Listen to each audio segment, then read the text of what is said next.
The Tabernacle and Its Construction. The tabernacle was so constructed that it could be taken apart and borne with the Israelites in all their journeyings.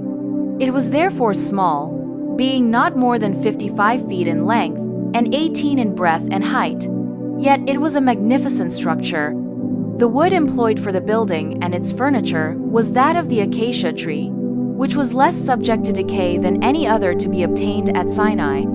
The walls consisted of upright boards, set in silver sockets, and held firm by pillars and connecting bars, and all were overlaid with gold, giving to the building the appearance of solid gold. The roof was formed of 4 sets of curtains, the innermost of fine twined linen, and blue and purple and scarlet, with cherubim of cunning work.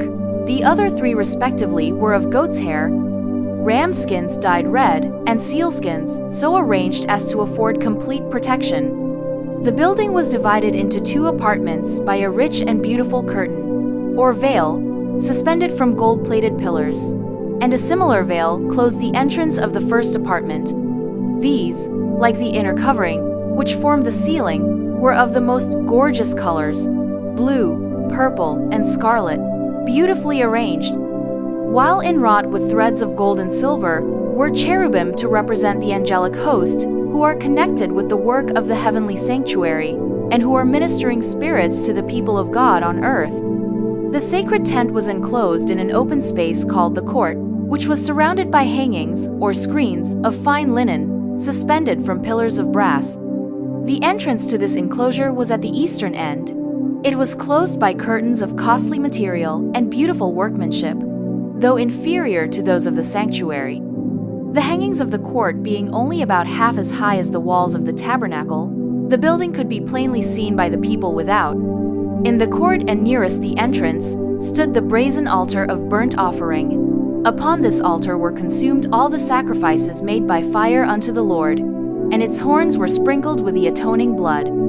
Between the altar and the door of the tabernacle was the laver, which was also of brass, made from the mirrors that had been the free will offering of the women of Israel. At the laver, the priests were to wash their hands and their feet whenever they went into the sacred apartments, or approached the altar to offer a burnt offering unto the Lord.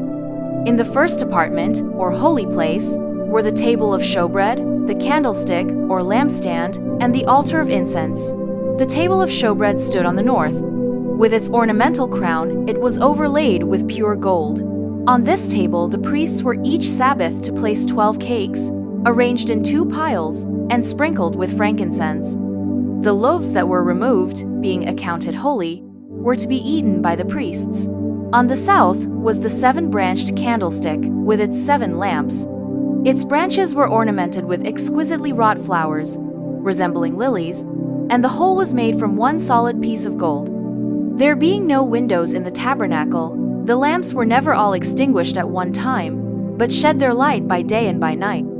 Just before the veil separating the holy place from the most holy and the immediate presence of God, stood the golden altar of incense. Upon this altar the priest was to burn incense every morning and evening. Its horns were touched with the blood of the sin offering, and it was sprinkled with blood upon the great day of atonement. The fire upon this altar was kindled by God Himself and was sacredly cherished. Day and night, the holy incense diffused its fragrance throughout the sacred apartments, and without, far around the tabernacle. Beyond the inner veil was the Holy of Holies, where centered the symbolic service of atonement and intercession, and which formed the connecting link between heaven and earth.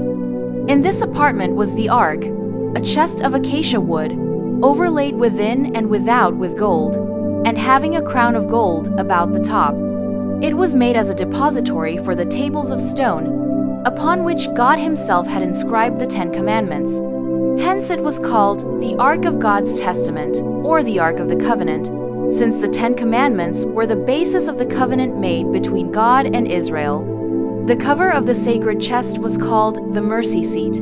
This was wrought of 1 solid piece of gold, and was surmounted by golden cherubim, 1 standing on each end. 1 wing of each angel was stretched forth on high, while the other was folded over the body. See Ezekiel 1 verse 11. In token of reverence and humility. The position of the cherubim, with their faces turned toward each other, and looking reverently downward toward the ark, represented the reverence with which the heavenly host regard the law of God and their interest in the plan of redemption. Above the mercy seat was the Shekinah, the manifestation of the divine presence, and from between the cherubim, God made known his will. Divine messages were sometimes communicated to the high priest by a voice from the cloud.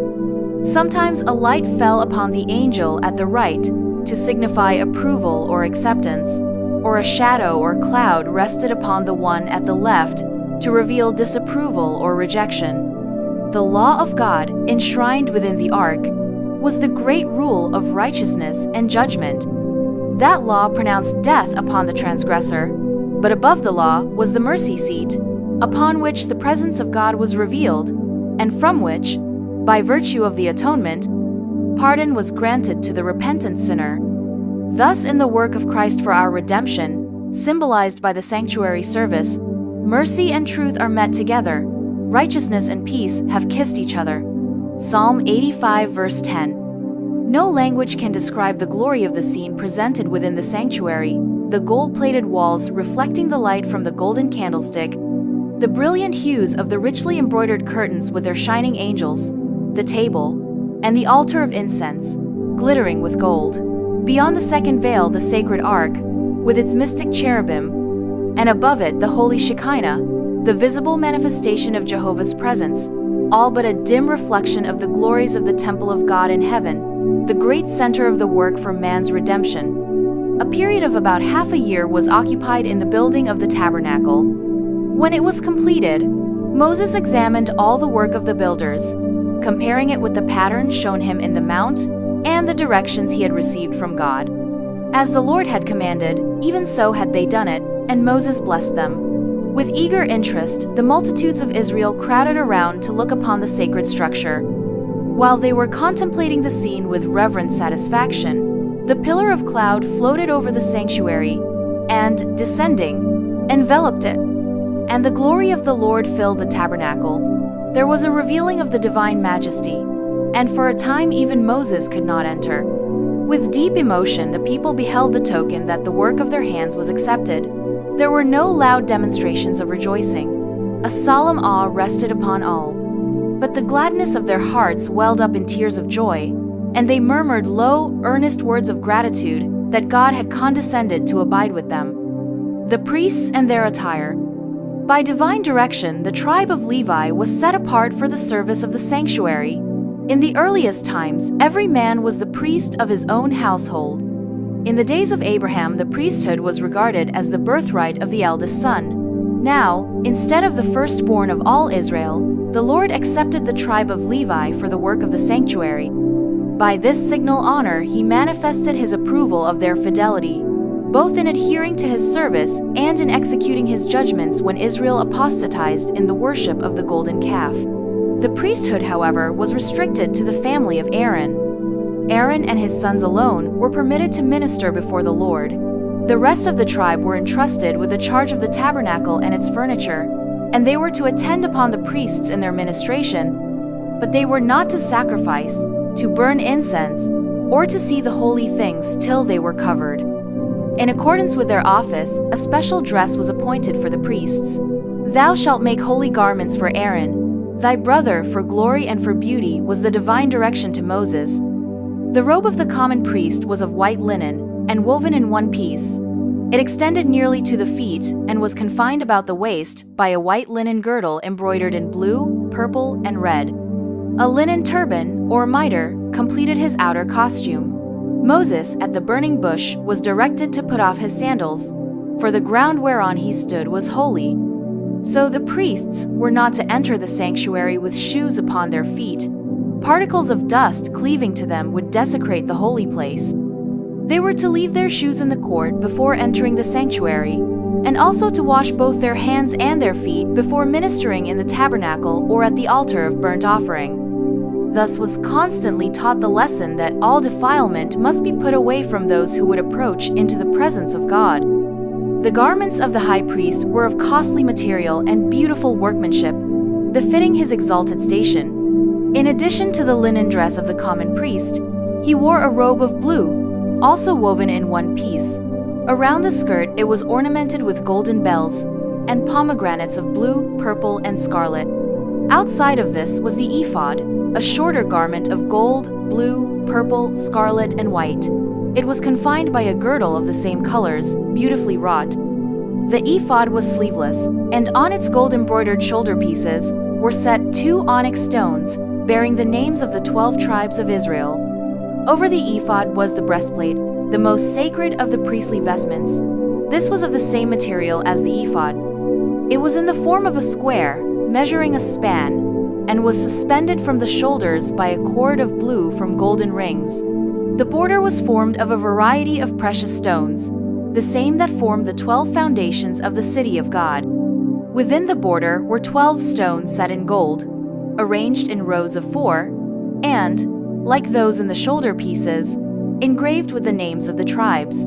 The Lord's direction was, Aaron shall bear the names of the children of Israel in the breastplate of judgment upon his heart, when he goeth in unto the holy place, for a memorial before the Lord continually. Exodus 28 verse 29. So Christ, the great high priest, pleading his blood before the Father in the sinner's behalf, bears upon his heart the name of every repentant, believing soul. Says the psalmist, I am poor and needy, yet the Lord thinketh upon me. Psalm 40 verse 17.